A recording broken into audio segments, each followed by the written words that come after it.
Today's podcast is brought to you by Gamefly.com. Sign up for a free premium 30-day trial and get one game out at a time. This is just for the Nerd Cave viewers. Yes. Nobody else is getting this code. Nobody. So, all you got to do is go over to www.gameflyoffer.com/nerdcave and grab you one of them free Visya games.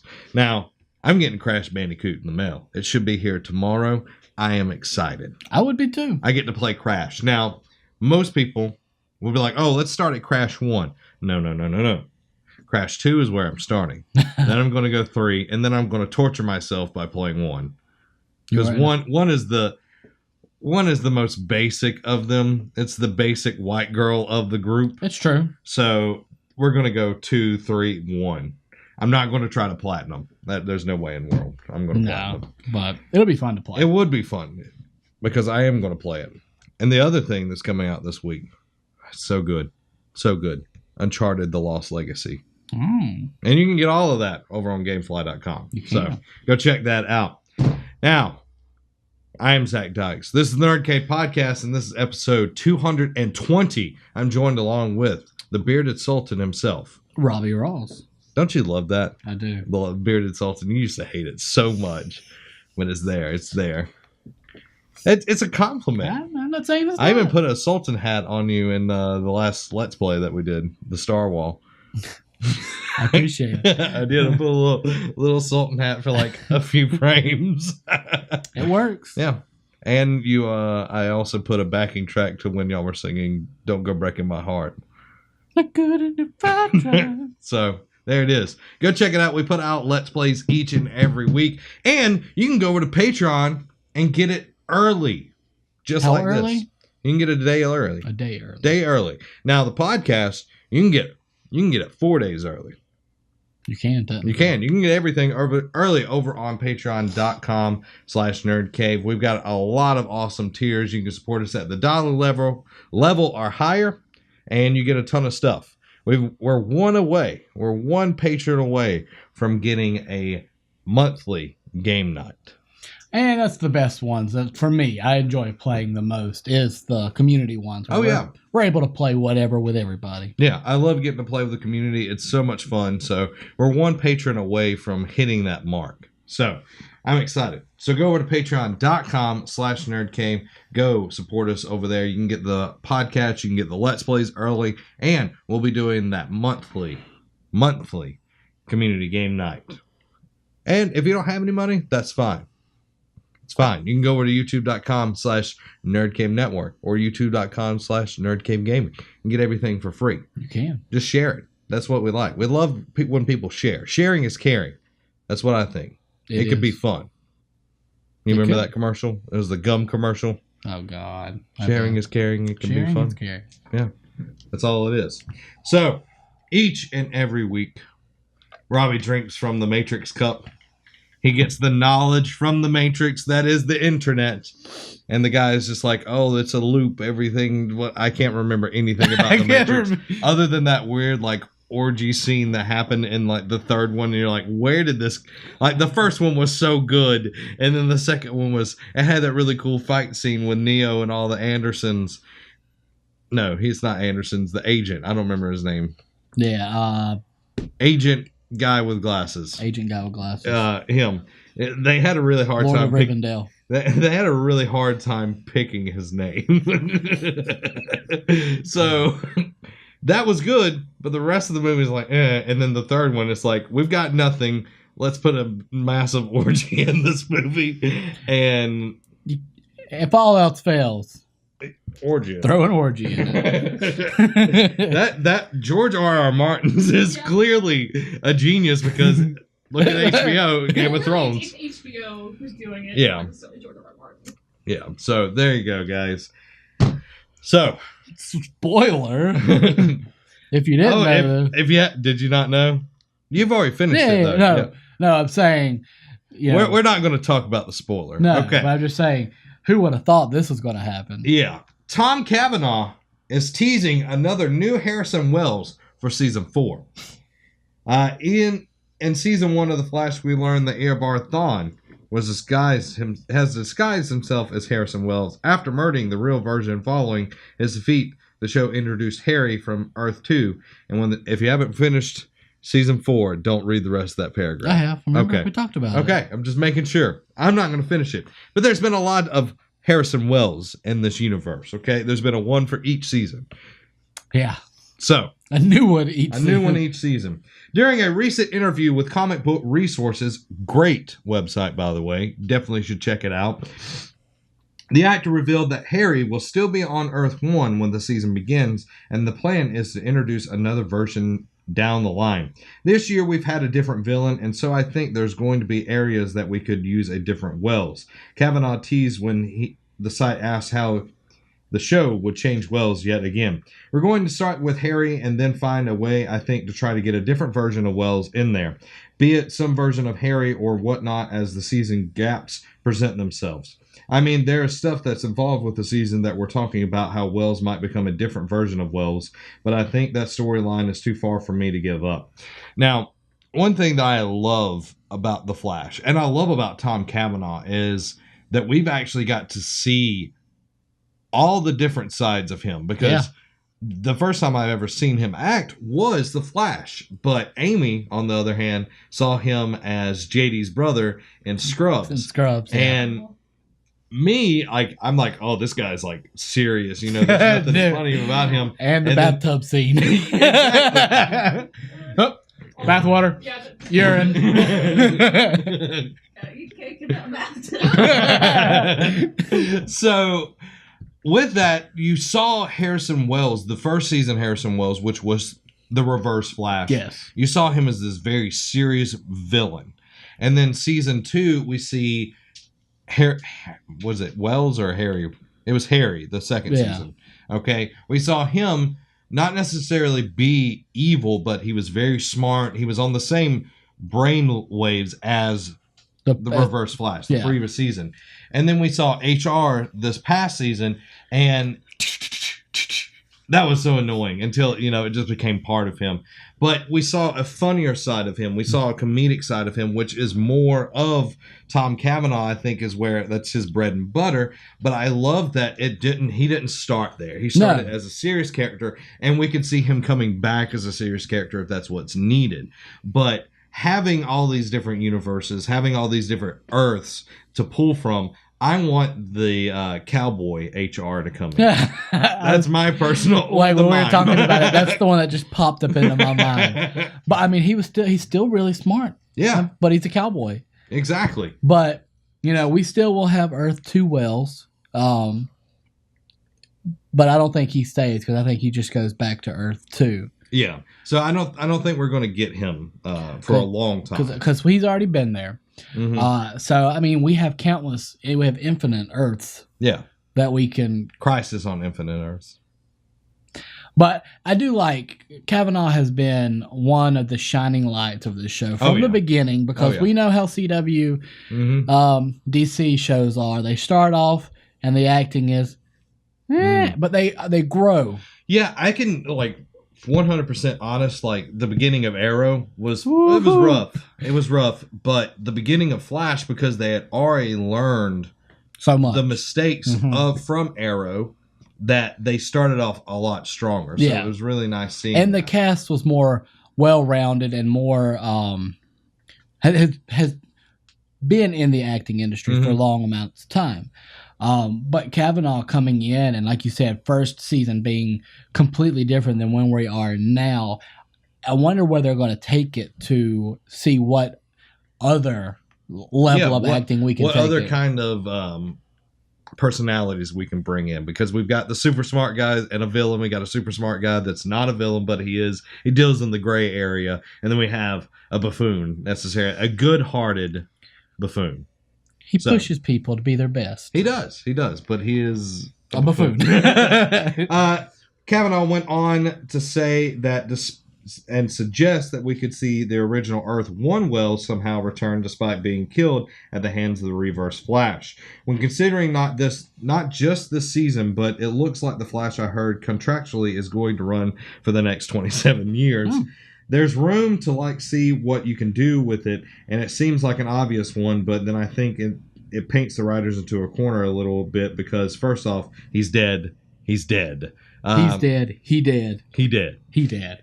So it would be cool to see the original Earth 1 Wells, because that Wells was actually a really nice guy. Yeah. So he was a nice guy, and he was super smart. So it'd be cool to see that happen. I wonder if that is him saying that that's the one we're going to see this season. See, you got to think, because that takes Earth 2 Harry and HR and kind of combine them. Definitely.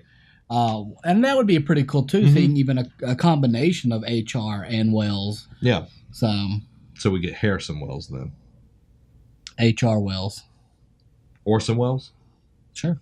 We're just dropping all of that. One thing that I thought was pretty interesting this week was the news of this. Star Wars Obi-Wan Kenobi standalone film reportedly in the works.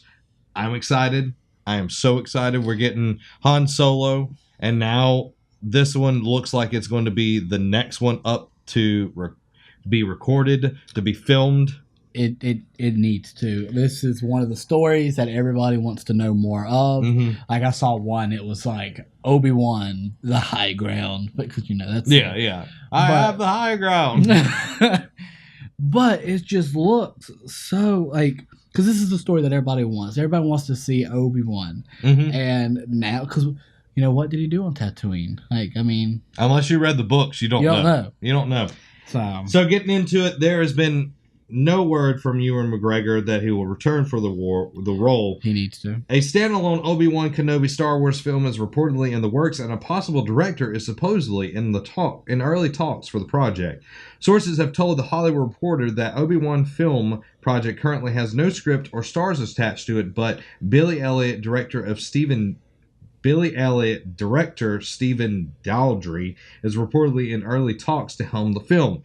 If he signed on, according to THR, The Hollywood Reporter, he would oversee the development and scripting of the film. THR's report mentions that Lucasfilm is continuing to reportedly look into developing Yoda and Boba Fett films. That's awesome to hear as well. Among other spin-off Star Wars entries, the talks for Daldry's involvement are at the early stages, according to THR. And then last year, Ewan McGregor talked about who he played Obi-Wan, of course. Yes. Expressed his interest in filming this film, being in it, being a part of it. So, if they don't get Ewan McGregor, they're missing a big opportunity. Huge opportunity, because that is everybody's Obi, because he did such a great job with taking over the role, young Obi-Wan from Alec Guinness. I would love to see that transition into Sir Alec Guinness. Yeah. Okay? Because, I feel like, in a way, he helped save those movies, because Anakin's acting. What do you mean, the mannequin y'all? I think he gets more flack than deserved, but he deserves. But a lot of it was probably poor writing. Oh yeah, the writing was awful. Writing in those movies was but it's still he was the gem of that show for me, because I loved watching Ewan McGregor, and he's been great in everything that I've seen him in. Moulin Rouge, wonderful. Beauty and the I was Beast. gonna say Beauty and the Beast. I was going for a pull. Y'all were just pulling stuff that's just easy. Moulin Rouge. He was great in Mulan. Beauty and the Beast was the first movie that he'd been asked to sing in since Moulin Rouge. And he has a great voice. He has a very nice voice. Yes, he does. I'm excited about this because we're not only getting one that I've extremely wanted, getting that just amazing film, getting to see Obi-Wan on his time in Tatooine. Because everybody's like, oh, there's nothing on Tatooine. There's a ton of stuff. If you haven't read the Obi-Wan book that has been put out, it's no longer canon, I think. Yeah, but throughout all the extended universe. Yeah, but it is so good. I enjoyed it immensely. Have you read it? I have not. You need to read it. It is so good. That one I would suggest if you're wanting to get more Obi-Wan, because it is solely focused on him and some things that go on. It is very, very good. But also getting confirmation that they're still working on a Yoda and a Boba Fett film makes me feel really good as well, because they're thinking into the future. They're hitting the Han Solo film. It's wrapping up. they're doing this one. This one's probably going to be the next one, and then I think it'll go Yoda and then Boba Fett, or vice versa. It doesn't really matter, but getting all of these is really cool. We want to know more about these characters. Yeah, we know, we don't know a ton about Yoda's younger life. No, we don't really know anything. Other than he fought a Sith Lord on Dagobah. Yeah. Boba Fett, I mean, there's a few books about him, but Yeah. But no, they're no longer they're canon. in canon. So what are they going to? Boba Fett's origin was muddled at best. Sometimes he's a clone. Sometimes he's a stormtrooper that deserted. Who knows? There was a ton of different origin stories for him, but I think picking one, and I think Disney coming out with their own way of kind of explaining where he's come from and what he's done. I'm excited. Yeah, I'm glad that Disney is investing in the Star Wars universe. Of course, it prints money from themselves, but I'm glad that they're looking past just the episodes and they're doing these. I hate the word anthology movies. I really do. I loved A Star Wars Story or whatever. That was a much better name in my opinion. But seeing that we're getting Han Solo, we're getting Obi-Wan, we're looking at a Yoda, we're getting a Boba Fett. That's saying a lot to me. I'm hoping and praying, since they put him in the Clone Wars, I hope to see Darth Bane in a standalone film soon. Darth Bane, a Thrawn, an Exar Kun. Oh. It would be cool. I don't see it happening. I do. And she just crushes our dreams. And I'm just saying, like it could, but I feel like they're gonna want to focus more on heroes. We're gonna be just like Disney. You're gonna be Netflix. When your contract's up, you're gone. But they're doing Boba Fett. He's a villain though. That's fair. But Boba Fett's definitely like he's a fan favorite for sure. He's a fan favorite. Another reason why, actually, a few days ago when I saw the Obi-Wan announcement, I thought it was people trolling because people have been wanting an Obi-Wan movie since the dawn time, essentially. But now it's like the only thing with Darth Bane is, unless you further your knowledge in the Star Wars universe of the Force, you're not going to exactly know. Yeah. Like it's not I think it's a good thing though.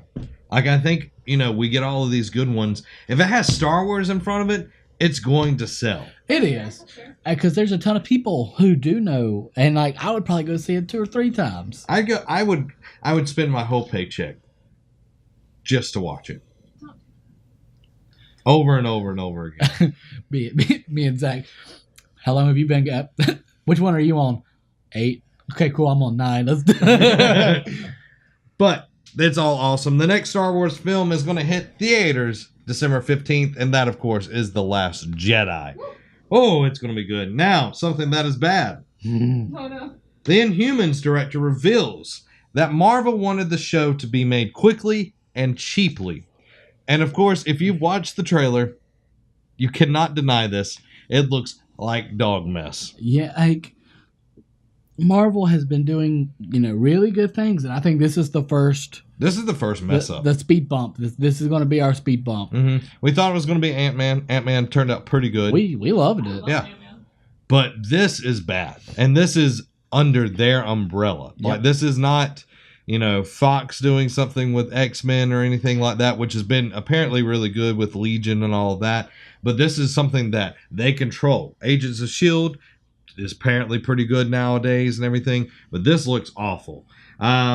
Ever since the first official image of the Inhumans was revealed by Marvel, fans have found fault with the quality of the costumes, sets, and special effects, with IMAX involved in the first 2 episodes set to premiere on their screens. It's been hard to figure out what went wrong, but the answer may have been revealed courtesy of the man who actually took helm of those, filmmaker Roel Renee. I guess that's how you said it. In a piece titled "What Did Marvel Look For in Humans? Fast and Cheap?" over at CNET, the director says that he was chosen because Marvel, wanted someone who was fast and who could make a show like this for very little money. He goes on to say, "I think they liked me for the job because I was able to make action movies to shoot in a very short time or with a very low budget. Action that looks like a a big budget movie. The schedule was super tight. I had TV schedule time to shoot it with IMAX cameras. 20 days to shoot two episodes. It's nerve wracking, but I come from low budget film world, so 20 days for me is a luxury. He goes on to say there was always a Marvel executive around me just to make sure that whatever I did or whatever we did together would tie in with the other characters in the other universes, in other comics, in other series or movies. The director explains they're very proactive. These people are very passionate about their product, about the characters, and about doing the best version of everything. That kind of sounds contradictory. Yeah. I understand that they want something fast and they want something cheap, but it's either going to be good and slow and expensive. Like you can't have it all. When you put fast and cheap together, it's never a good product. No, never a good product. I mean, I hope and wish the best for him. Like, maybe this guy who works great things with less can make something out of this, but I'm scared that this is going to be Marvel's first hiccup. Mm-hmm. And because, so far Marvel's had a really good record on things with, all the movies, mm-hmm. the Iron Mans, the Avengers, Thor, all this stuff. But with this, fast and cheap, that scares me. Yeah, it does. It's one of those things like seeing the trailers, seeing just anything being filmed. It looks very bad. It looks like a rush job on any of it. And I'm afraid of what is going to come out of this. Yeah. And it's just not looking good to me. I'm hoping, but I'm not going to watch it. I'm definitely not going to watch it. It doesn't impress me. They have the guy that plays Ramsay Bolton, which is a great choice for a villain. He did an amazing job on Game of Thrones, but he's going to carry over his villainous from Game of Thrones. Like people who hate him in that still going to hate him in this. I think that's a good way to use that, but I don't think that's going to be a saving grace.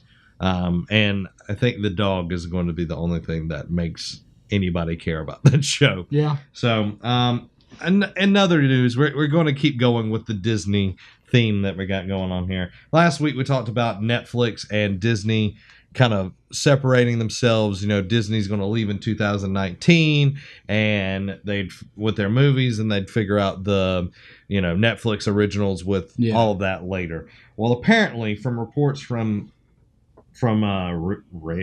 Reuters, I can't say that word. It's saying that Disney seems to have had a change of heart when it comes to the two of their most lucrative franchise. Disney is currently in negotiation with Netflix to keep all Marvel and Star Wars related content on the streaming services past 2019.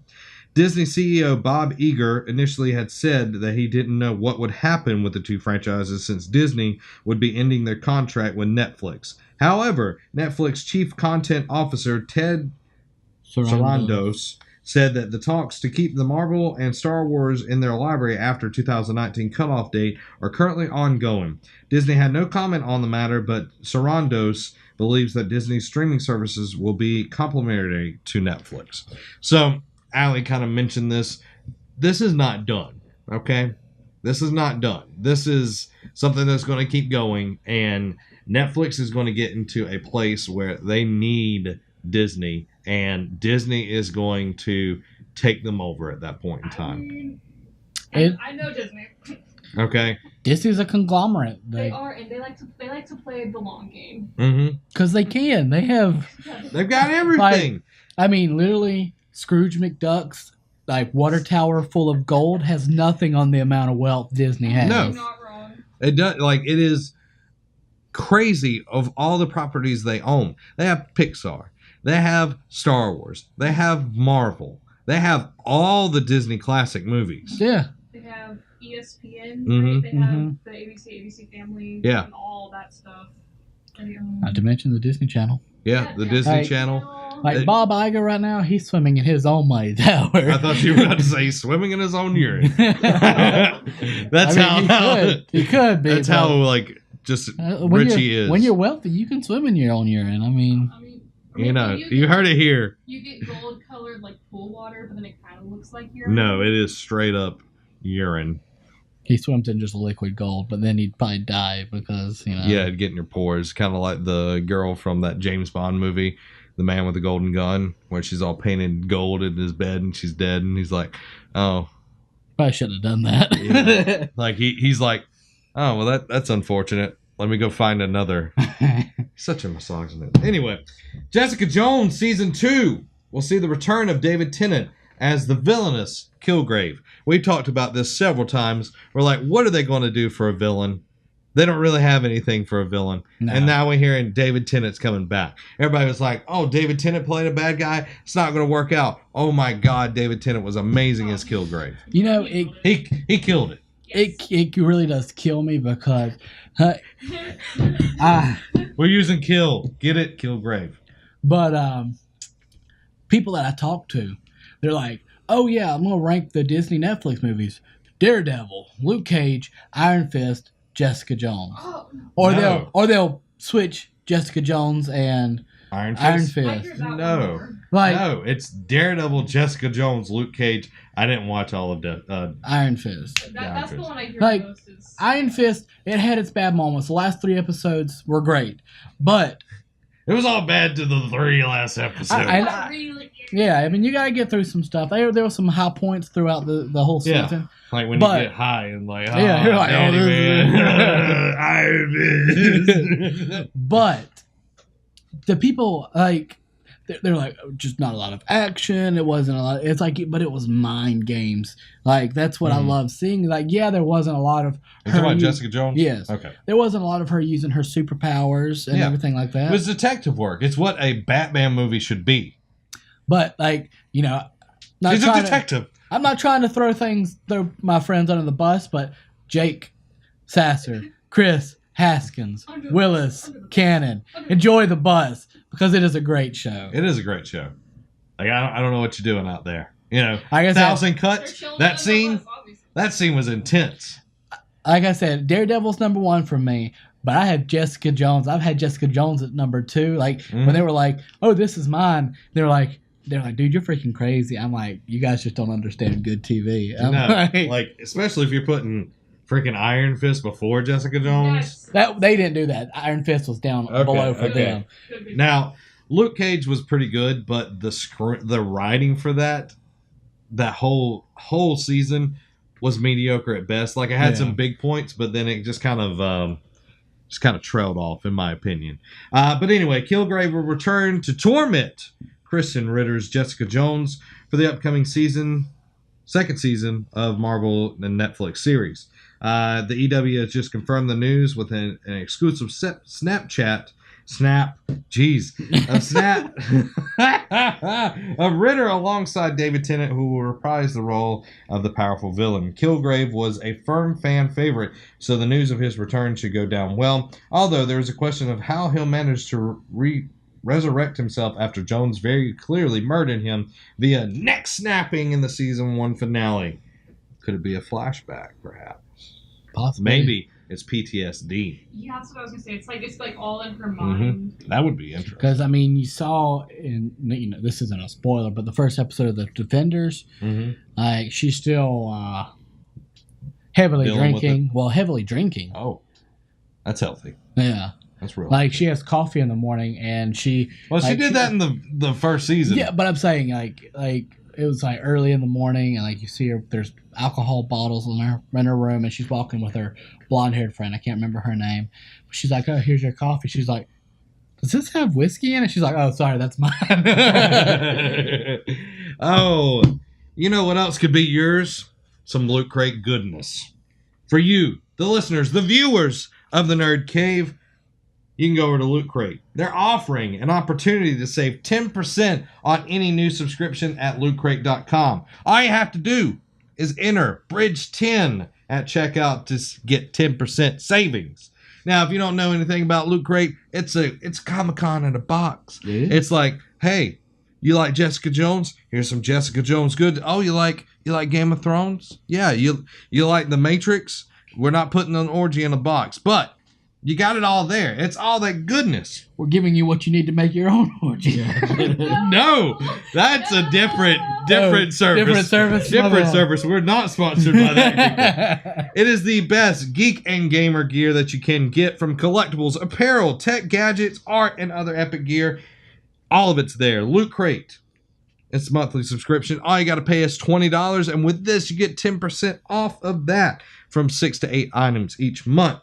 Now, you got to the 19th at 9 p.m. Pacific time to get that box. And if you miss that cutoff, that's it, Jack. It's done. You got to wait till the next month. Well, they missed the cutoff. They missed the cutoff now. You're not getting this month's box. You're getting next month. You know who didn't miss his cutoff? Who didn't miss that cutoff? I didn't miss my cutoff on my Loot Crate. Oh. So my Loot Crate should be here about Tuesday. Mm-hmm. So I'm very excited about that. You're going to be doing an unboxing video. I'll be doing unboxing videos for the Loot Crates that I get from Tuesday on. So hey, I'm excited. If you want to know, what could be potentially in your box, stay tuned to the Nerd Cave Network. A wise man once said, "What's in the box?" What's in the box? I've never watched that movie. You still have my Blu-ray of 7. By supporting Loot Crate, you're supporting our awesome channel, The Nerd Cave. So all you got to do is go over to www.trylootcrate.com/nerdcave and enter the code BRIDGE10 at checkout to get 10% on any new subscription. So there you go. Check it out, guys. Go support us. That's an easy way to save some moolah on your Who doesn't Loot want to Crate. save moolah? I love saving money. I do too. I love saving money so I can buy new things. Now, this is a good thing to hear. This is a great thing to hear for all the Overwatch players out there. They've been doing this event going on. They've got all the skins, the summer skins. You got, people in bikinis, people in shorts, all this stuff. It's just so cool. I wear my bikini when I play every day. Yes, you do. Like, I've seen it. It's quite disturbing. That's not what you said. Overwatch player reporting on console finally set to arrive. Overwatch players on console will be receiving a long requested feature in the game's next patch, the ability to report other players for bad behavior. The change was revealed by director Jeff Kaplan on the Overwatch forums, who said reporting on console will be available when patch 1.14 goes live. The patch that has DM and TDM is currently on the PTR for testing. I don't know what any of that.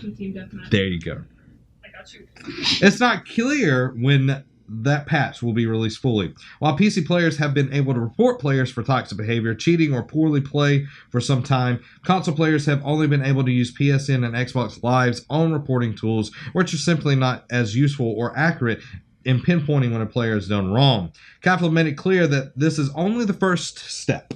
It is important to note that reporting system and punishments are very much an ongoing development for us, he wrote. Improvements will continue over time. We are working on increasing punishments for high-frequency offenders, email notification when your reports result in disciplinary actions. We're experimenting with this right now, and we'll expand this as we refine it, and eventually notifications in-game client when you report result in disciplinary action.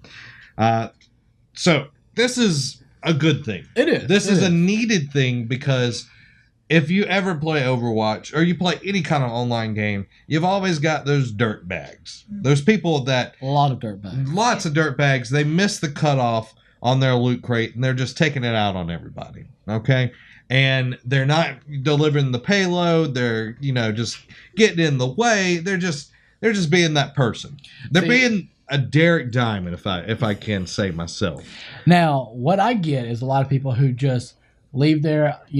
They do get taken out of the game, but the people who just sit there and don't do anything, or the people who are just sitting there trying to shoot you and you're on their team and they're just not Is there team damage? No, there's not. There's no friendly fire. But it's just annoying when you should be attacking other people and you're just sitting there spinning around, shooting your gun off in the air. That's annoying. My thing is, it's a very, to, I guess, use an internet term, toxic players. There's the ones who go on, team chat and just berate people for no other reason than the fact that they have no life and they take that game way too seriously. It's like, okay, you died. Guess what? So did everyone else. It's not the end of the world. Go take a walk out of your mom's basement. See, I got that a lot in Smite. Like whenever, this guy would be not doing what he's supposed to be doing and it gets everybody killed, he'll be like, you rock, you rock, you rock, you rock. And it keeps sending that over and over again. And I'm like, dude, it's your fault we died, so shut up. And then the people who, I'm talking about something, it's like someone who dies, so it's like, I'm sorry you died, you went like you were pushing way too far, I had to stay back, and they die and they like spam thanks. I'm like, it's not my fault. Or your healers who think, oh, I'm the damage dealer, let me go kill people. I mean, sometimes you gotta do damage, but it's like, And then you got those people that are cool and play just as Bastion, and then they rule the world. And then they steal sextuple kills from heroes. Yep. Whatever. But hey, if you're one of those dirt bags, those toxic people, coming after you. They're coming for you. They're coming for you. Bad boy. And what you gonna do? What you gonna do when I report you? Oh, no, I have... No. I don't What I want to do now is I want to use my, because I have the Officer Diva skin. I want to use that and just go, people be like, I'm reporting you. You're under arrest. I do like that they're actually going to send people emails and notifications that, hey, we've taken care of this. It's not just like... not like out. Just out there. Like Microsoft I and really like PSN, that. when you send something over, you don't hear anything. You don't know anything that's happened. Yeah. But I can tell you, if you report somebody with a really bad PSN name, they get blocked. Well, that is something that does happen a lot. I've had a few of my friends, they're like, hey, I'm like, why ain't your mic working? He's like, oh, I got a ban. So... it's happening on both systems now, where they're starting to catch up with with the jerks and the scum and villainy. Yeah. So there you go, guys. That's exciting news. Next exciting news is We Happy Few to launch on PS4, Xbox One, PC in April 2018. This game has been one that I've been as it eats. has been really on the forefront of my mind. I know with Xbox they've had you could pay to play early access of the game. I'm not going to do that. Yeah. I'm sorry, but it is something that I've been really, really wanting to do. Available April 13th digitally and at retail, Compulsion Games has partnered with Gearbox Publishing to launch We Happy Few. In addition to previously announcing the Xbox One and PC releases, a PS4 version will launch on the same day. The game will be available both digitally and retail for $60 USD. Thanks to the studio's partnership with Gearbox, the scope of We Happy Few is expanding, and such will feature a full-length story campaign played as 3 different characters and more than 250 unique encounters. Each playable character has their own set of unique benefits, as well as their own dark backstory. I'm excited. This game looks awesome. It looks super fun too. Every time they put out a trailer, it's just like, oh my god. It's so creepy and eerie. Mm-hmm. You're not seeing what's really going on in the city. Mm-hmm. While you're on the drug. Yeah. But when you're off of it, you're like, it is. Why are they killing? So freaking dark. Why are they killing things? And when they're over there, well, what animal? They were eating cake, but it was a rat that they were eating. Yeah. And when you took the pills, it was a cake again. But when you didn't, and what's very interesting is people know you're off of the drug when you start acting weird. So you have to have this flow of taking the drug for a while and then being off the drug, and you have to walk that fine line, because if you're off the drug too long, the police come after you and take you away. Mm-hmm. So I love that there's that kind of mechanic to it, but you're also the whole time trying to figure out what's going on and trying to escape from this place. And I love the setting. It's kind of that 60s the groove, 70s groove to it. Would you say 70s or 60s? It's kind of like that groovy. I lean more to the 70s. Yeah, early 70s. Late 60s, early 70s. We'll go there. We'll split the difference. We'll split the difference. But I'm glad that it's coming to PS4. That was a smart choice. Hitting that 60 plus million people that have it, that's smart. Yeah. That's super smart. Now, this right here, not smart. This is almost to the point where it's annoying, but I've got some opinions on it. Okay? Crackdown 3 has been delayed to spring 2018. Microsoft has announced today that Crackdown 3 their premier launch title for the Xbox One X has been delayed until spring next year. The Crackdown sequel, developed by Sumo Digital, is in collaboration with Regent Games, was originally announced at E3 2014. It's currently 2017, by the way. And Microsoft truly committed to the game as of 2017 launch title for the Xbox One X. The first reveal was accompanied by Microsoft boasting about how the game was only possible with Microsoft's cloud-based physics engine, a claim that they mostly backed off from in the years following, because they no longer do that.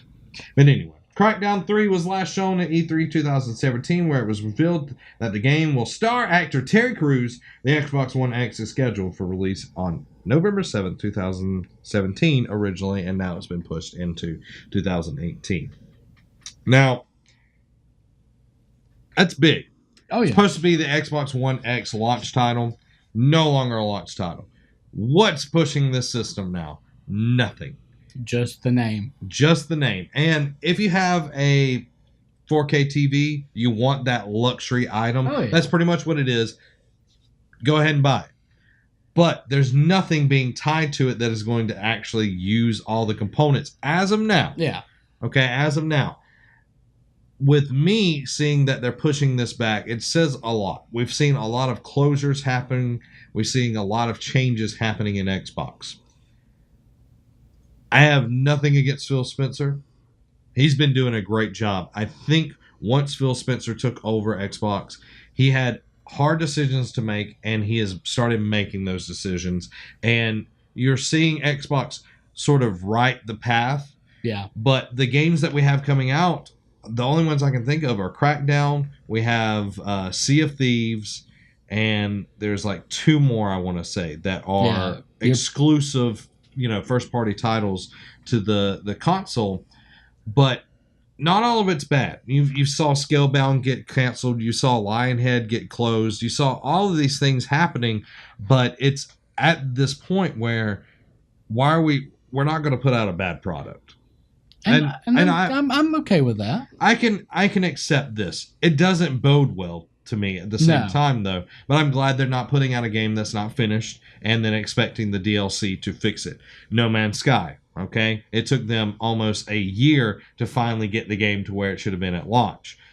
But they did it. Yeah. I'm glad that they're taking some time, but it's not speaking well of the Xbox One X that it doesn't have anything this year that is actually going to use all of the console that is first party. Yeah. Now, we might get something that is like Call of Duty that's going to really use the PlayStation 4 Pro and the Xbox One X power and really push it, past what the baseline consoles are and everything. But for first party games, it's not really looking very good. No. Now, here's my take on it. Okay. Phil Spencer no longer, like, he's playing out the rest of this cycle until they get the Xbox 2 or whatever they're going to call it. All right? Or just the X. I'd call it X. Get X. It's like ecstasy. X will give it to. We use that song. We get DMX to, whatever. They're waiting for that next console. They're putting all their, Halo no longer resonates. Gears of War 4 was okay. It wasn't great, but it didn't sell like the other Gears. Yeah. So they're putting all their eggs in the basket for the next generation. This generation's already lost. They can't catch up, and that's not being mean. No. But Phil Spencer has improved the product immensely. He has. And I can admit that, because I'm looking at both sides. And everybody knows that I love my PlayStation, but I was a 360 fan. I was a huge 360 fan. But he's come in, he's had to fix all the crap. Oh, yeah. The DMR stuff, all of that. He's fixed all of that. He's moved it away from, this is a TV service. He's moved it into, we're about games. And we're about this. That's where it needed to be. And that's where it needed to be. And, moved away from the Kinect, having to have the Kinect plugged in and all of this kind of stuff. And we're riding the ship, but the ship has been so far down the wrong path that it's going to take a long time to even get close to where PlayStation has been, and that's okay. I think with the refresh of the console generation, they'll come out stronger because I think they're going to be pushing a lot of their first-party games to the next console system. When do you think we see the new system? Do you think it's 2018 or 19? 2020, 2021. Because I think Microsoft is going to have to ride the Xbox One X. The system that we have now. Yeah, they're going to have to ride it for a couple more years. Like I said, there's no way that they're going to catch up with PlayStation. No. But I do like the direction that Phil Spencer is taking it. Because the last person who had his hands in the cookie jar of Microsoft, just dropping the ball left and right, and he had to come in and clean all of that up. Not like a complete overhaul, but pretty dang close to it. There was a lot of first-party studios not doing what they needed to be doing. They're not making progress. And a lot of people on the outside that are not looking at this as, this is a guy having to clean up somebody's mess. It's like coming after a kid that's had crayons and they haven't been looked after, and they've marked up all the walls all along down the hall, and they've drawn stuff all over that. He's having to clean up those messes, and he's doing a good job. It's just, it's the hard thing to look at this point where, you've got to accept what it is and move past that and accept that the Xbox One is what it is. And the next generation, I see Microsoft coming out extremely strong, and they cannot, and I'm being 100% serious, they cannot do this. Oh, it plays on the PC and it plays on the Xbox. You can get, if you buy one, you get the other. It has got to be something that is exclusive on the Xbox. It cannot be this cross-play, world premiere, timed exclusive. It's got to be something that is, you can only play this on Xbox. You can only play this on Xbox. And it's got to be something big and something impressive, because you look at PS4, you got Horizon. Oh my God. Amazing. You got Bloodborne. You've got all of these games that are just these huge, only on PlayStation games. And Xbox is giving up that mind share to PC. And I understand it's Microsoft, they hold a lot of that. But it's got to be something that people want to buy the Xbox, because I don't even hardly turn on my Xbox. And that's sad, because I used to be such a big Xbox proponent. I'm glad they're fixing the UI problems. They're updating that. They're getting that better. But don't lose faith as an Xbox fan, okay? Don't lose faith. There's somebody at the helm that is trying to make Xbox something. He has Xbox, future. I think he's got it planned out fairly well. Yeah. I do think we see something big that's exclusively for Xbox, because Phil Spencer knows that, yes, letting us do Rocket League and a few other games, cross-play between PC, that's good and all. But until everybody is on that same level of, Xbox, PC, and PlayStation all cross-playing, there are games that are cross-play. They're still going to be exclusively for this console that you can't play on other ones. Yeah. But you got to have those first-party games. Yeah, you got to have that cutoff, because I know Microsoft is not only a gaming industry, but it's also, computers. But it has to draw a line somewhere. We cannot have everything on both. That's where you get the third parties to do that. Yeah. For me, we've seen each company deal with this sort of thing in its own way. We saw it with the Wii U with Nintendo. Everything was bad. They were putting out exclusives. No one was buying that thing. It was like 13 million, I think, was the top that it sold in its console cycle. They've come out with a Switch. It is selling like hotcakes. The attach rate to all the games that are on there is just absolutely amazing. It's almost a 1-to-1. I'd even say it's better than 1-to-1. Looking at Zelda, would you not agree, Allie? I remember we looked at the stats for it a while ago, and it was I think there were more copies of Breath of the Wild that have been sold than there were Switches. I think that was either because people were buying it before they were able to get their Switch, and then also people were buying it for the Wii U. Yeah. But Zelda, a huge title like that was the perfect game to have launched with the Switch. Yeah, and it's not just been that. Look at ARMS. ARMS has sold amazing. Yeah. Splatoon is the top of the NPD charts this month. That's insane. And then you're getting, there's curation, there's love about this. Mario Kart topped the charts. It's sold. It's almost a 1-to-1 as well. It's amazing how, once you figure out what's wrong and you fix it, it works. See, and this is what we were really hoping Nintendo would do. Yeah. Get back on the right track, and this has made me so happy. Once stuff settles down with me, I'm getting my Switch. I'm getting Breath of the Wild, Mhm. because I've been wanting to play it. It's one of those things. It's like sitting there, like I just can't wait to play it. I was like, one day I'll play it. Yeah. So, Well, and I think I'm going a roundabout way to say this. PlayStation was the same way. PlayStation 3 was abysmal when it first launched. It was too expensive and all of these problems, and that's why the Xbox 360 struck hard at the beginning of that generation, and then PlayStation overcame that at the end of that cycle because they had all of these exclusives. They had that game library. They did everything, and then you saw at the beginning of this generation, PlayStation came out there. They were like, "This is all about the gamers. This is what it's going to be." Blah blah blah blah blah blah blah. And Xbox went the PlayStation 3 route and tried to control everything, all of this, and that's what the roles have been reversed. And I hope that having somebody like Phil Spencer at the helm, that we see that change, and now PlayStation is going back into their old ways of doing things the wrong way. So it's that cycle. You have that ebb and flow. Okay, the ebb and flow. So and you looked at that, when it was the original Xbox generation, guess who was on top? PS2. Mm-hmm.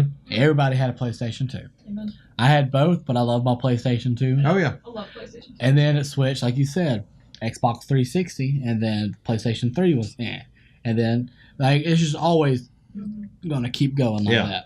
And it's just going to be interesting to see what happens with this next set of things. I did some fact checking. Wii U sold roughly 13.5 million. That was good. Brief. Good. I'm good. Really good. I'm good. Look at you. I know. It's all that studying. Now, I'm so freaking excited. I watched a video on this morning. It is going to be so good. I think I'm going to ask Allie to come over and live stream this. Please. Yeah, I'm going to ask her to come over and live stream this just because I know she's 10 times more of a fan than me and you are. Not saying that we can't. Yeah. But I think I'm going to do that with her. Assassin's Creed Origin is the exploration-focused future of the franchise. A whole new world. A huge world with no directions. It's an adventurous paradise.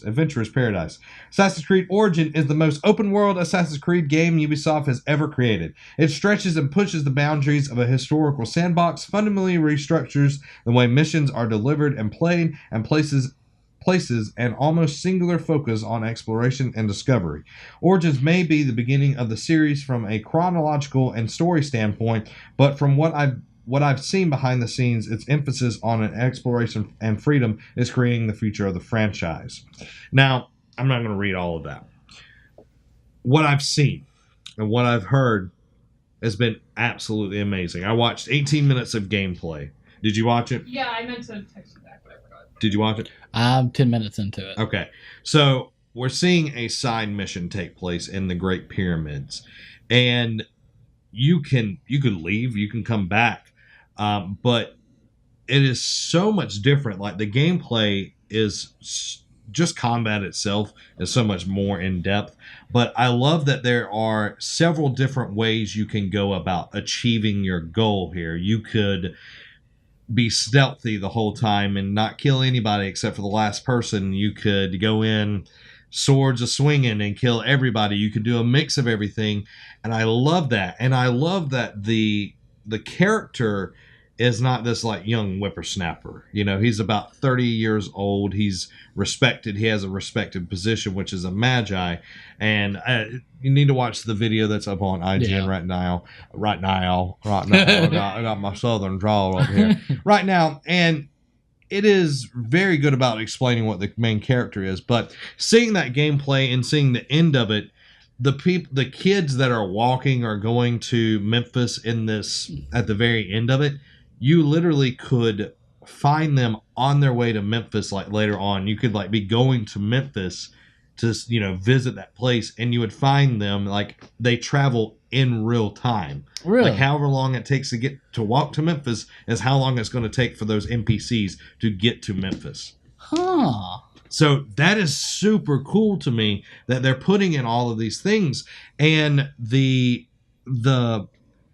just the detail to everything. It's not just, okay, you're going to go eavesdrop on this person, and then you're going to go pickpocket that person, and you need to hire some hookers to be around you to distract the guards and all of this kind of stuff. There is depth to this game, and I'm so happy that they took the time off from Syndicate and spent time on the game and put into the game, and not just the world, which is amazing, but the character as well. Like the character, the Magi are like police, peacekeepers, that kind of deal, and they're appointed by the Pharaoh, and that's pretty much a god appointing you that position, so they have respect from the people. It's not just kind of like, oh, I'm an up and coming assassin, that kind of stuff like all of the other ones have been. It is going to be so nice, and the game looks gorgeous. Allie, did you have anything on the gameplay that you want to add? Just that you can tell they really put a lot of you can feel a lot more love in this game. Because Syndicate is definitely like one of, if not my favorite games. I adored Syndicate, and you could tell that. I mean, Unity was a good example of they were doing the yearly game again. Love Unity. But I know they had a lot of problems when they first came out. And then Syndicate, they tried to polish it up some more, and they were still, they had all these little characters. But in this, you can tell, everything down to, like you said, the NPCs walking real time. There's so much love and care put into this. It makes me really happy to see that this franchise that I adore so much is getting this revamp that it so desperately needed. Now, one thing that I'm okay with getting one every other year if they can put this amount of detail in their games, because it did get kind of overwhelming there for a little bit of every year. You're buying it every year, and this is a franchise. I have not been able to show it the love and tenderness that it deserves. But just watching, the way that things are just so different now than in the first one. Like you said, we don't have to go eavesdrop on people. We don't have to do these super repetitive, because I know... Or you clear the map and then you come back halfway through the game and do the same map again. Just to see how far it's come from the first one to what Origins is going to be. The first one being the world's most repetitive game. Oh, yeah. Definitely. To something that it's going to, the versatility is going to be the biggest thing in this one. Because you said there's so many different ways you can come at a problem in this game. It's beautiful. Yeah, they definitely tried having a step towards that with Syndicate, because with Jacob, that he's the brute, he's the fighter, so that's definitely the whole just brute force your way. Whereas Evie was stealthy, so if you wanted to do a more stealthy version of missions, if you could choose between the characters, then decide how you wanted to go about it. So you can see where they were starting to get their ideas for Origins, so that way they could make it this expansive game that it is. But it's also seeing as how it's the literal beginning of the Brotherhood itself, they were able to make it anything they wanted. So it's okay, well, how did this all start? It's something totally different, something we've never seen before, because it's the beginning. It's the roughly the gritty start of it. So I'm really excited. One thing that I thought was really cool on the old Assassin's Creed games, if you left the mission area, it would restart the mission or whatever. Now that's no longer a thing. You can be in a main mission and leave the area, and you can come back and be at the same place. You don't have to restart it and everything. Well, sometimes it was nice to be able to restart. It's oh no, okay, I did something bad. I need to do this. Yeah. One thing that also was really cool, the side mission that they showed, you could wait till the enemy went to sleep and kill him in his sleep instead of finding him out in the open. So you've got all these options to play the way you want to play, which is great to see, and I can't wait for this game to come out. It's coming out in October 25th or 27th. I can't remember now. It's 27th. Doesn't say it at the bottom. I'm fairly certain I'd it's tell October 25th, because it's the same. There's 27th. 27th? Yeah, okay. Because Mario doesn't Mario. It's Mario Wolfenstein and Mario. There we go. Wolfenstein and Mario are coming out at the same time. The date where all these games are coming out, and then a week before there's another 3 games that are coming out. I'm God, I'm gonna be so the broke fall. in October. It's fall and now the beginning of the year. The summer, they don't put anything in the summer. I'm just put something in the summer so I can play. Yeah. And it's fall, and then March and April. January was awful. Not awful as in bad games, but it was money wise. Now, what's going to be interesting? EA Games talking about their support of the Nintendo Switch. Yep. and it's all dependent on FIFA 18 success. EA sees FIFA 18 Switch port as a test of the popularity of its games on Nintendo's latest console, and is seemingly using it to decide whether to continue releasing games on that platform. Speaking to Edge magazine, EA Executive Vice President Patrick Soderlund explains that we want to be a part of the Switch and help Nintendo grow that installed base. But at the same time, we have to look at it as from a resource standpoint, and at some point the numbers become a factory. So for us, it's about supporting the platform, building technology for the platform, testing it out with big things like FIFA and maybe a couple others. We'll see. And if they go well, I see no reason why we shouldn't have as much of our portfolio on the platform as possible. I hope we get there. That would be my personal ambition. Now, we saw Capcom do the same thing. Yep. They put out Ultra Street Fighter 2. It sold really well, and Capcom's definitely going to support it. One thing that Nintendo does really great about is they curate the games that are being released on their console. You go onto the shop, there's only a handful of games that put out each week, maybe 3 at max. They're going to be good games. And having a third party, we talked about this a lot before the Switch comes out, that third party support is going to be a huge thing. It's been pretty much the whole success of the PlayStation 4, because there was a while PlayStation didn't have any exclusives, and now they're starting to roll out.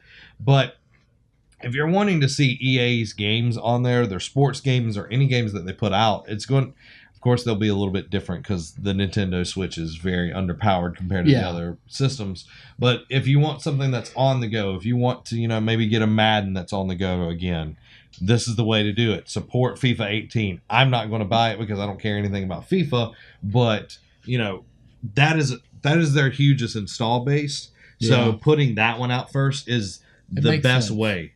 The best way to test it and see if people actually want to play it. I don't know how many Switch owners are FIFA fans, though. So I'm not sure what to say on that side of things. Like if it was Madden, I would get it. Mm-hmm. But like I've tried playing FIFA.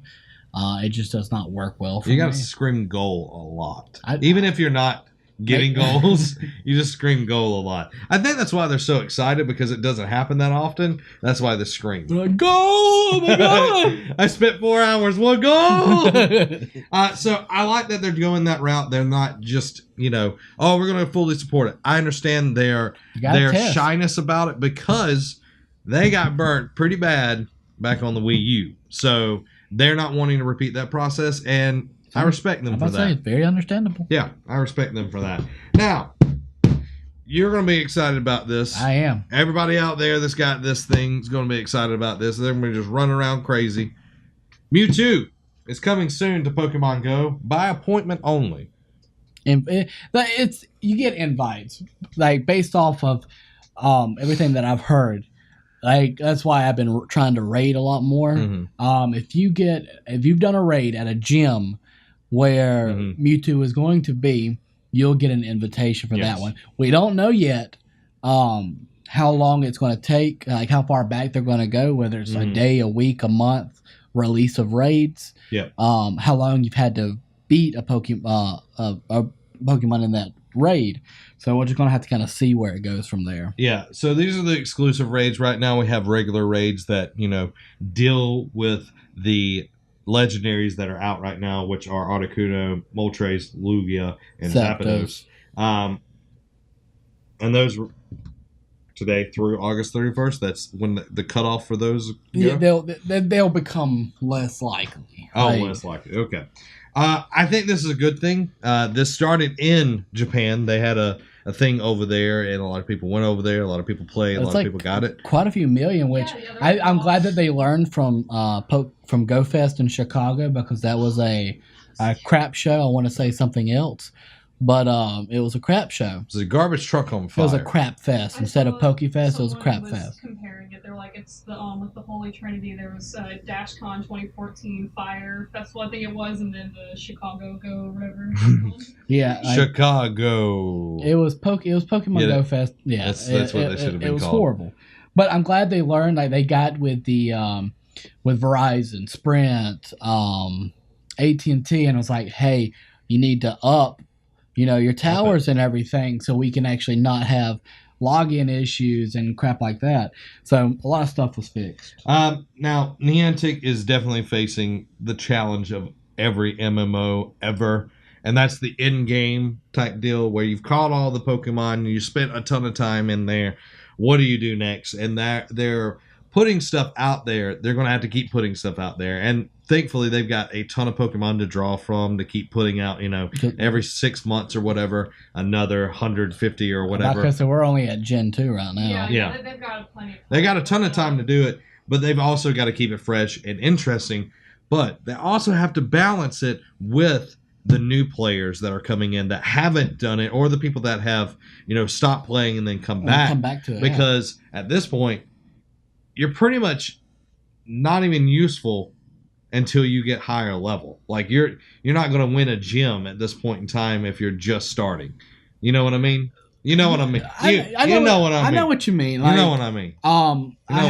I have 2 accounts that I work on. One's a 30 and then one's a 22. The 22 does not help a whole lot, but I'm level 8. Well, can I help? You wouldn't do much. But if you can, with Gyarados, if you're attacking your Gyarados, it's flying and water, so it's double effective with electric. Yeah. So if you can team it up and know the opposite. I got a Magikarp. What can I do? Not much. You just need to go hang out near Palace Pier and catch a lot of Magikarp. I don't have time for that. I don't have time for that. It happens. Yeah. So I'm glad that they're doing something. They need to start thinking also of the people coming back in or new people and even kids. What's great is that they do, because with each raid that you do, you get a crap ton of experience. Could I raid with my level 8 character? Yeah, you can get into a raid and you'll still get experience if you win. What if it's just me? Then you can do the Magikarp raid and win. Is there actually a Magikarp raid? There is a Magikarp raid. Jesus it's a Christ. 1-star. Well, that's the best way to get the shiny Magikarp, and you get Magikarp candy and stuff like that. So like you said, the people who are just now getting into it or they haven't played in a while, and you get 3,000 experience. The second account I made. Yeah. It's one that me, Willis, Jake, and we can split it up if we need to. I've had it for 2 weeks, and I'm level 22.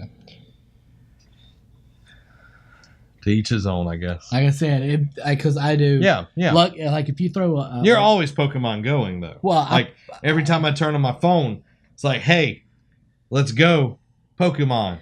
Well, when you do, you're a trainer. I am. You're a trainer, man. When you do a legendary raid, you get 10,000 experience. That's a lot of experience. It is. And with me, I have a lot of lucky eggs from where I've leveled up a lot. Yeah. Well, lucky eggs double the experience you get. So, when I do a legendary, I'm getting 20,000 experience right there, plus whatever I evolved during the 30 minutes my lucky eggs go. And so there's ways you can quickly level back up. See, if you need any tips, check my boy Rob out. I got you. I'm your trainer. Old Rob Dog over here out. He can train you. He owns his own gym. Close your eyes and squint a little bit. Yeah, there you go. That's Brock right there without hair. So there you go, guys. There is all the news that you need to know. Now, this is our 4th segment. It is a rotating segment each and every week. We talk about different subjects. We talk about shout out to Netflix. We read. Last week we talked about Thrawn. We did. We had our first reread. This week is Animation Superstation. Thank you, Alex. So I am very excited. We're going to be talking about Flashpoint Paradox. Next week, we're going to be doing shout out to Netflix, and that is the stand-ups. And then the following week after that is Time for Comics, and we're going to be talking about Lock and Key,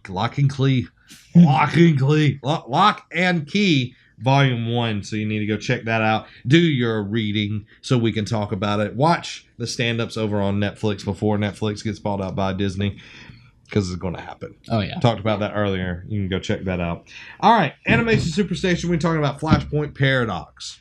We've seen it in the Flash TV show, a Mhm. small amount, Like, but it does not even it was like the most basic. a Flashpoint. Yeah. Like the comic, the animated TV, the movie Mm-hmm. was probably one of Superb. my favorite ones. Superb. Just seeing all the different, like, just by altering that one thing, just changed Everything. so much. Yeah. So it opens up. We see the Flash, battling the Rogues Gallery, and it straps bombs to everybody. It's all on the Rogues. It's going to destroy the Mhm. Flash Museum, destroy Central City, all of this kind of stuff. And you see the Justice League come in and save everybody, all this kind of stuff. And it's all the Reverse Flash. And the Reverse Flash kind of goads Barry into, he's like, you might have been able to save all of these people, but you weren't able to save your mother. And that kind of like sets the motion of the whole rest of the story. And we see, Barry start running, and then he wakes up and everything starts seeming a little bit different. Oh, yeah. I'm not going to go into all the details, but one of the great things about this is it's kind of a what if universe, but It's my favorite part. it's so interestingly done. First off, Batman. Oh, I was waiting for this. Batman. Oh my God. You first see Batman fighting Yo-Yo. Like, Yo-Yo, you don't even know who this person is, whatever. No. But New Batman whips out freaking pistols like, pop, pop, pop. You're like, what is going on here? And it's the costume's different and everything. Everything. And then he throws her off the roof after he gets his information. Just throws her off the roof. Who is this Batman? Who is this Batman? That's what we're asking. We'll tell you. We will tell you. Spoilers here if you haven't watched it. You should have. You had a month. Zach, who is it? If they haven't watched it, then they can, click off. Yeah, click off. Thomas Wayne is Batman in this universe. Because that fateful night in Crime Alley, Bruce Wayne was the one shot, not Thomas and Martha. Now, the interesting thing, and I'll let you say it, This is is my favorite what part. the Joker is in this universe. Now, when Brucey died, poor little Bruce, Mom went crazy with grief. Mm-hmm. And by crazy, I mean Martha Wayne is the Joker. Yeah. So you could say that's a little bit of a lover's quarrel. Yeah, and she's absolutely insane. Oh, yeah. Like, I've read the Batman line in the actual comics.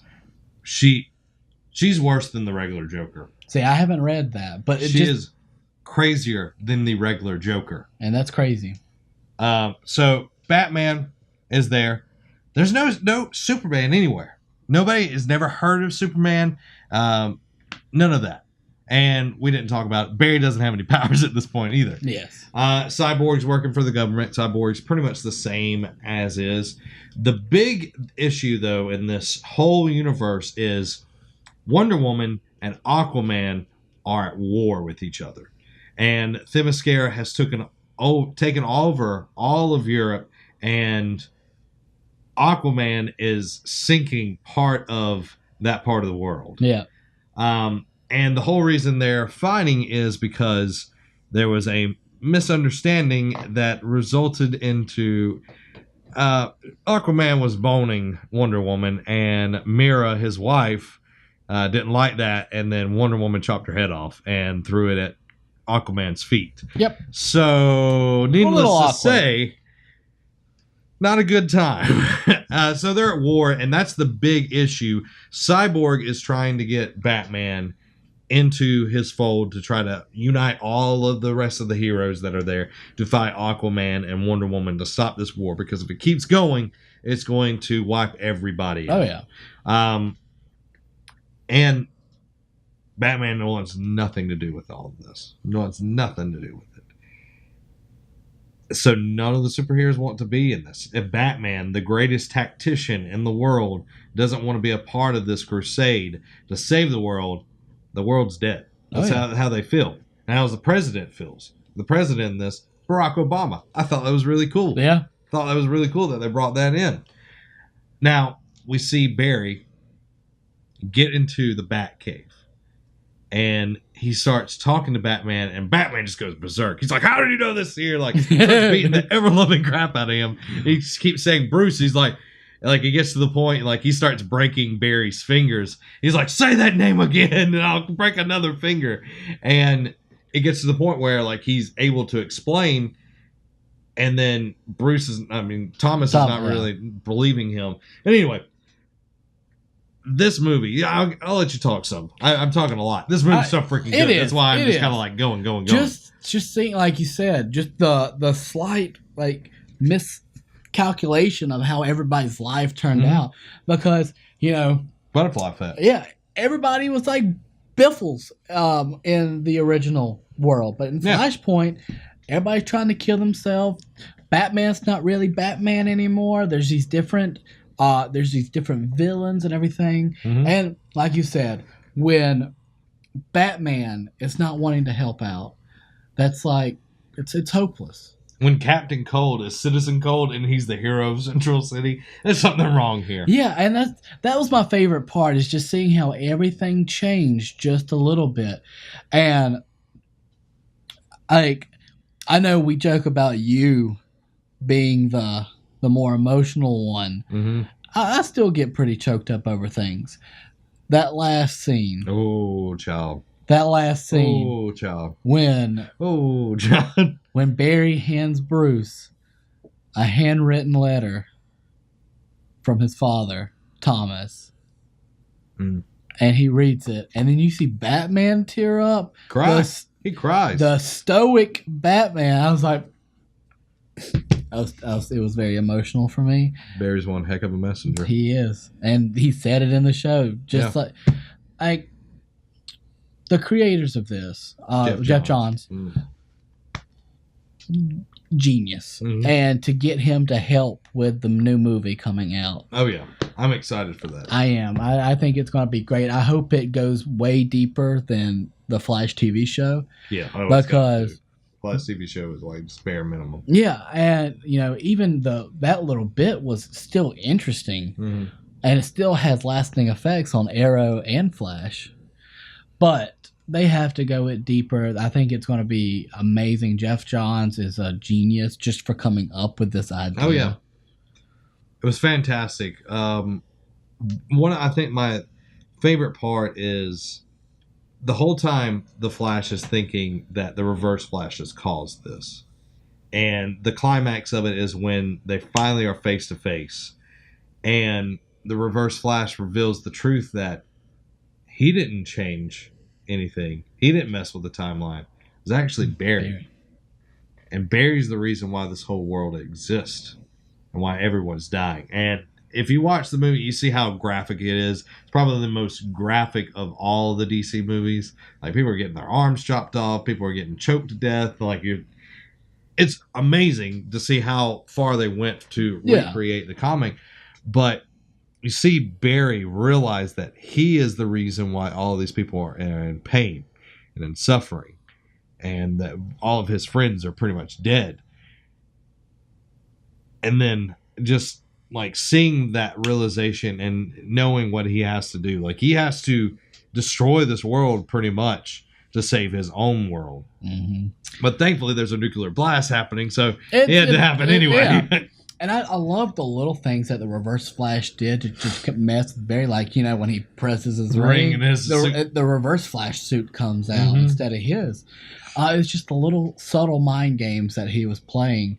And you think that the real big bad guy is Reverse Flash, but it was really Barry the whole time. Barry that started this whole Flashpoint paradox. Yeah, because Barry was being selfish, and that's what it really comes down to. Is Barry was selfish, and he put his needs before everybody else, and that's what caused all of this. And it's kind of like a representation of, our needs versus other people's needs. Do our needs outweigh the good of the many? And you've got to examine that, is like, and you can look at what's going on in our world right now. Is the needs of the few greater than the needs of the many? And you can clearly tell that that's not true. Okay, don't be selfish and do things that are going to take away from the greater good. You got to make sacrifices to have the greater good, and that's what really makes a hero. Very true. To quote one of my favorite musicals, the needs of the many bugs outweigh the needs of the few. You know, and the opposite is the lion. The lion's concerns aren't informed by the opinions of the sheep. Wake up, sheeple. I'm just messing with people now. All right, guys. So there you go. There's our opinions of Flashpoint Paradox. Let us know what you think down in the comments below. I loved it. You loved it. Beautiful work of art. Mm-hmm. Bravo. Bravo. So there you go, guys. There's episode 220 in the can. We hope you enjoyed it. Please let us know in the comments below what you liked, what you want to see on the next episode. And if you can go over to patreon.com/nerdcave, go support us, get everything early for a few dollars. If you can't do that, toss us those dollars. That's okay. You can go over to our YouTube channels and you go check out everything free. It'll go up a little bit later. But we do every day put up a segment. And then you get it for free. All of it together on Friday. We need to pick a new... Oh, yeah. We need to pick animation. a new super station. All right. Since we did a comic book thing, we need to pick something that's not comic book related. I would say something anime. Okay. We have a lot. I know we have the first season of Sword Art Online. It's super... it's fast. Not long. Alex is like, I know some things about it. I'm just like, go ahead. What's up? What's on this? We have, of course, Dragon Ball Z. We have, trying to think of stuff that's on Netflix that's easily... One Punch Man's on Netflix. One Punch Man. Let's go with that. I haven't watched it. I've been wanting to watch it. So good. One Punch Man, first season. So, there you go. Animation Superstation Weeaboo Watch is now in effect. We're going to be watching One Man Punch, so check that out. And everybody, we appreciate you watching and supporting us. Shout out to our Patreon producer, Caleb Palmer, and Abu for supporting us over at patreon.com/nerdcave. So definitely go check that out. Throw us a few dollars if you can't. That's okay. Share our videos. That helps a lot. And go over to iTunes and rate us over there. The more people rate us and subscribe over there, the higher we get found. The easier we're found, the better our ranking and everything is. So please do that. Please help us out over there. And if you're on iTunes listening right now and you haven't given us a rating, please do so. Please. 5 stars. You know. We don't need We're not asking much. We're not asking much just because we're great at it and we give you great content for free. Unless you're paying for it. And if you're paying for it, it's because you love us. Very true. And we love you. So, this has been Zach. And Robbie. Have a week. If you enjoyed that, go ahead and hit that subscribe button. If you want gaming content, you can go over to Nerd Cave Gaming right there. If you want to support us, you can check out Patreon right there. If you want more videos, check them out right here. Go ahead, pick one of them. I wonder which one you're going to do. If you're going to be cool, you'd pick any of them. All 4 of them. You'd be awesome.